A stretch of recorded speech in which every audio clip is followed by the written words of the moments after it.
Welcome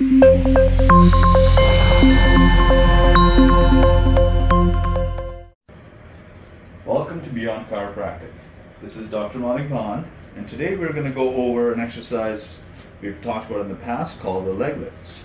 And the leg lifts are a great alternative to sit-ups or crunches, because in this case you'll find that the lower back and neck are always well supported and are not overtaxed.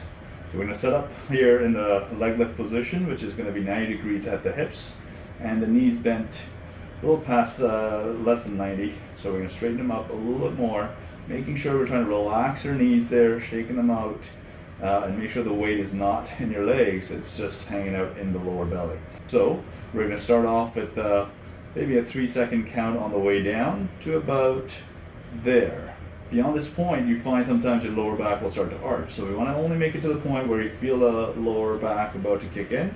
So we don't want that to happen.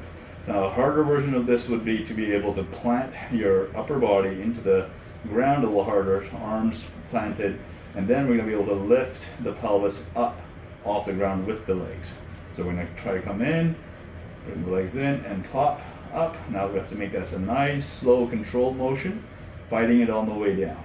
Now there's another variation of this where your arms can actually hold on to under a couch or something heavy, where as you're planted in there, you're able to pull your arms and torso towards your knees as you're lifting the legs up into the air.